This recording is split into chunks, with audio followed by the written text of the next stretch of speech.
You know how important that is. That's the whole meaning of life, isn't it? Trying to find a place for your stuff.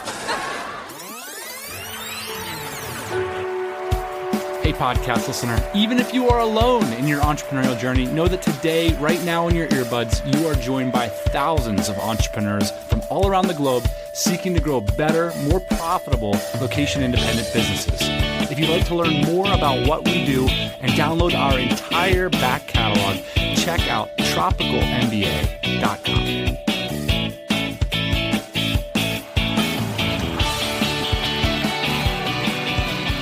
Ian's on vacation this week in Greece, and we spent a lot of the last few days on the phone with the team working on our DC BKK event, which is coming up in October, and just a bunch of other administrative stuff, you know, kind of the boring side of running a business. Looking at our finances, talking to the accountants, and I thought, you know, maybe I just won't do the podcast again this week. We got a production meeting lined up on August 3rd. We're very seriously pursuing bringing somebody onto the team. You know, I basically produced the first 300 episodes of the podcast myself, and I'm hoping to bring somebody on to help produce the next 300. And I thought, you know what? Why don't I just take a break? I got to catch a plane in 7 hours, packing my bags. I got all my stuff all over this Airbnb I'm in right now. Why don't I just pack, get on the plane, and we'll start fresh next week. And while I'm clearing my inbox, I get this phone call. I'll just play it for you. Hey guys, what's going on? This is Josh from Washington, D.C. I've been listening to you guys for a little while, and I just wanted to know, just because I'm weirdly curious, I was wondering about your guys' current packing list, wondering what you guys are carrying with you in your guys' luggage and things you guys take with you throughout this year. I know that Dan had a recent post last year, and yeah, I was just wondering what you guys got going this year and what's different, what's changed, and anything like that. Anyway, love your guys' podcast. I love the website. What you guys are doing is awesome. Keep it up. Thanks. So I'm listening to this voicemail, staring at all my stuff all across the table here, and I thought, you know, why not? I don't have to go to bed tonight. Why don't I turn on the mic and geek out on all this travel stuff? As Josh mentioned, I have written about this 3 or 4 times on my blog. I know it's nothing new to put up a packing list on the web. So if you don't want to hear somebody ramble on about the stuff that's in their backpack for the next 20 minutes, I completely understand where you're coming from. You're a normal and sane person, and I'm just warning you right now. But there's a few of us out there that spend an inordinate amount of time thinking about this stuff.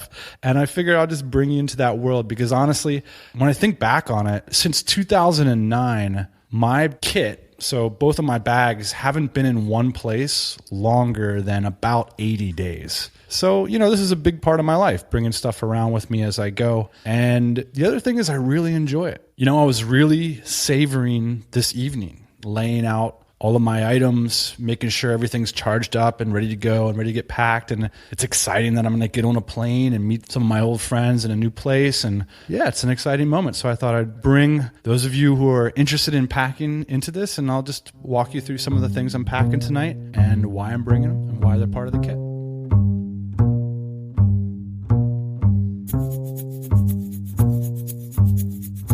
So you stuck around, you're a crazy travel professional. I'm just going to jump into it. You know, there's a couple things I'm not going to talk about on this podcast. I'm not going to talk about clothes. Honestly, that's one of the biggest things that's changed in packing lists if you look at them. Like if you go back to 2007 and you look at some OG packing lists, it's all about like merino wool this and like I don't take showers that, or I don't go to the laundromat. And I think the reason for that is that tech used to take so much space in people's packs. And the thing that's had the biggest impact, honestly, is the iPhone. In 2008, when I first became location independent, I basically had a large pocket in a backpack that was dedicated to technology that is now just in my phone. And not the least of which is books, by the way. I used to have to carry those things around, video cameras, all different kinds of cameras, and all those things are just gone, and it's just phone. And the main impact for me has been, well, I just kind of wear regular clothes now. One thing I will mention about clothing is Ian got me turned on to jeggings, which for those of you who don't know, I guess are like stretchy jeans that are sort of like leggings that look like normal jeans. And it's crazy because you can do a squat in them. You can totally move around in these things. They feel great. So that's a revolution for me. I don't know what you guys think. By the way, all the discussion and links, and I'm actually going to walk through some of the items. If you're on your computer right now, you can follow along at tropicalmba.com/packing. Okay, so let me start with my laptop, because for years I was kind of like rocking the 15-inch MacBook Pro, and I was like, screen real estate's everything to me. And last year I went and bought the brand new 13-inch MacBook Pro. And in terms of form factor, it's incredible. I love the device. I wish the battery lasted a little bit longer, honestly, but it's a great machine. I gotta say though, it wasn't trivial, the screen space. Like going from 15 to 13 definitely affected my work experience. So I've counteracted that by, as often as I can when I'm traveling, to find myself an external monitor and put that up on at eye level. You know, that's been an upgrade that I've kind of so-so. It's like so much more portable, sure, but I do miss that extra 2 inches of screen real estate. One other thing I'd like to note is you probably noticed our voices have changed a little bit over the past year. That's because we went to the Ars Technica 2100 microphone, which is an insane piece of technology, something that would have taken up a huge part of my backpack back in 2008. I don't even know. I might have had to have a mixing board back then. This is just a USB microphone that's dynamic. And what that means is that it doesn't pick up all the echo. Like I'm in a tiled room right now, and these style microphones don't pick up background noise. They only pick out what's right in front of them. So if I move my mouth over to the side, you can hear, I'm only a few inches away right now, but you can hear that my voice sort of disappears. So all those like buzz saws and roosters and motorcycles that gave our show so much terrible character years ago, hopefully will be a little bit less apparent. I'm also going to be upping our rig. I just ordered a Zoom H6, which is a portable audio recorder with 4 dynamic microphones. One of the things that, we just never really invested in, and I've always sort of bemoaned, is we go to these places all the time. We were at DC, BCN a few weeks ago, and it's literally like 100 amazing entrepreneurs, and we managed to get 2 of them on the podcast. And I think a lot of it has to do with, planning and production is part of the ticket, but also technology is part of it. We just had to have such ideal circumstances in order to interview somebody, even going so far as to ask them to like bring their computer and stuff. It's just not a way to get high quality people on the show when we meet them in person. So that's one upgrade I'm really excited to make. So we'll have that portable recorder, which can record 4 tracks at once. So every interviewee can have that dynamic microphone. Occasionally you'll hear I've interviewed people with my old condenser microphone, which was the Blue Yeti. I would put it in the middle of the table, and then I would kind of lean in to my interviewing. It creates this weird dynamic. It's intimidating for a lot of people being interviewed when the interviewer is like leaning into the microphone and you got to kind of perform rather than just have a conversation. All right, so that's sort of the podcast and the laptop. Let me start with bags, and then I'll move on to what I'm doing with some of the technology stuff I'm traveling with. All right, so for my main bag, I'm using Manal's flagship bag. I have no complaints about the thing. It's the perfect size. It fits all my stuff. Absolutely love it. I have made a few upgrades in terms of bags. I'm now using the North Face Recon rather than a satchel bag. I had the hardest time finding the perfect satchel bag. I've been through Toomey's and Tom Bin, and I used to be such a huge fan of the satchel because basically of cafe hopping, and I wanted, quick access to my laptop. And I think it was, I started going to the gym more regularly while I was out. And I just realized I was causing myself so many headaches by insisting on a satchel bag. So I finally moved over to the 2 backpack setup, and I'm really happy I did. One like really travel nerd story is when I bought the North Face Recon, I immediately knew that the compression straps were completely useless for my purposes and cut them off the moment I got home, which sort of made me feel like I was seeing the Matrix or whatever. I don't know. But it was kind of an interesting moment for me because generally I'm not going to cut a product that I just bought, but that worked for me. 2 other important upgrades from REI. I have a 35-liter nylon laundry sack It's really lightweight, but you want a way to keep your laundry away from your clean stuff. I also travel with a 5-liter dry bag, which is something that's really popular around beach areas and scuba resorts and stuff. They're basically the completely waterproof bags. And I'd actually recommend having a bigger one, like a 10-liter bag, because really what this I find super useful for is day trips. Like, especially if you're going to be around the beach or the ocean, you can put your cell phone, your wallet, a change of clothes, and you can toss it over your shoulder and you're off for the day. So I find that to be really useful.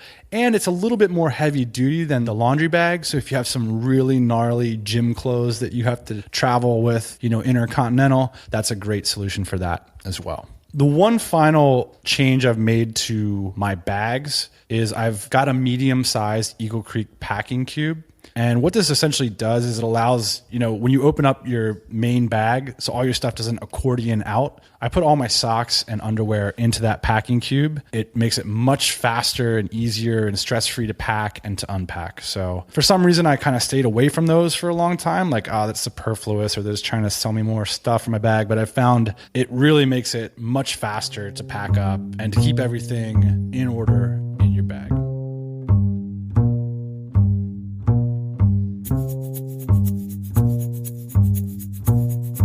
So I'm just going to talk about some of the things that have changed.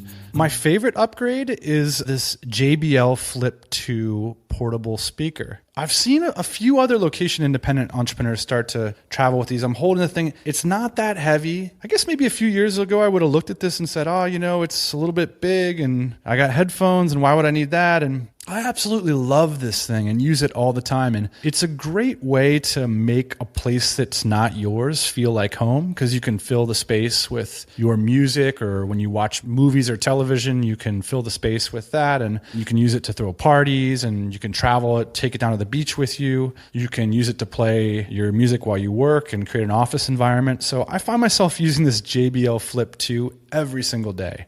It syncs like super fast with your phone or your laptop, and it's one of my favorite new additions to my kit. So not all cool and useful technology needs to be expensive. Here's a major improvement to my kit over the past year. I got a $10 audio splitter. And all it is something you plug into your phone or computer that allows you to plug 2 sets of earbuds or headphones into that device. And what this does is it allows you to share your favorite podcasts or audiobooks with your significant other, your travel partner, your friend. And I think this is really fun because, you probably have a list of books that you want to get to or podcasts that you want to educate yourself with. So if you're traveling with somebody else, your like super ambitious reading list could isolate you. This is an easy and inexpensive way to share that experience. If you're listening to a really good book, plug them into your phone and you can spend that train or plane flight listening to the same thing. So I think that's a really cool little upgrade.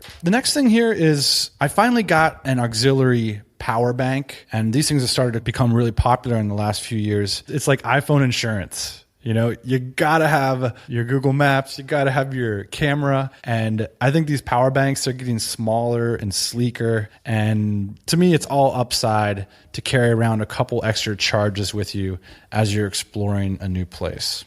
Couple final things I just want to say. I mentioned watches on my last post. I started collecting watches, more or less, sort of a hobby. I would walk into watch shops, started learning about them. When I took my family on a big vacation recently in Asia, that was their first 2 weeks in Asia, one of the days was a watch hunt day, where we all went out and bought watches. And one of my favorite brands that I've come across, I spent years, Ian got me inspired to look into watches as something that, business people do or whatever.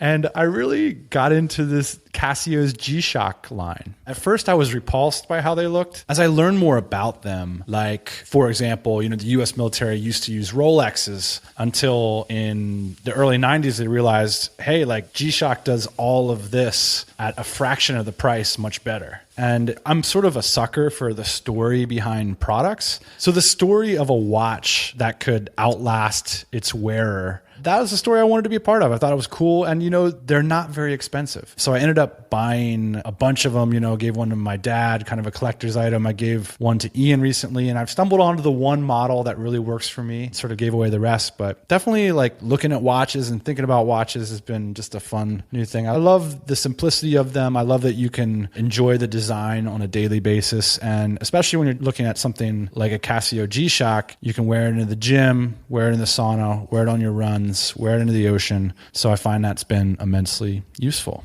So the one final thing I want to mention, and if you stuck around this long, I appreciate it. I'd actually, if you have any advice about this following item, my first pair of noise canceling headphones was a version of the Dr. Dre Beats. And more recently, I bought the top of the line Bose noise canceling headphones, and honestly thought they were great. Like, I love the way they sounded. I love the way they felt. They were super comfortable on long hauls, but they turned out not being very durable. And the earphones wore off, I think, way too fast for the price. And I started doing some searching around the web, and it turns out that this is pretty common for these headphones. So I'd really love, if you have any headphone suggestions for me. I think noise canceling headphones are well worth their money if they have some durability to them. That's all I got. I'd love to hear your suggestions. Of course, I've got other stuff like toiletries, and I've got a sleeping pillow and a Kindle and notebooks and all that stuff. But I just wanted to mention some of the things that have changed for those of you that have been following the blog for a long time. If you got suggestions for me, tropicalmba.com/packing.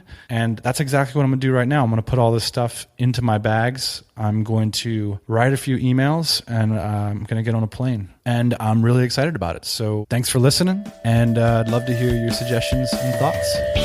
Hey, thanks for listening to the Tropical MBA podcast. You can go to tropicalmba.com, get access to hundreds of back episodes and all kinds of other goodies. Load up your iPod. That is the cheapest way to fly business class on your next international flight.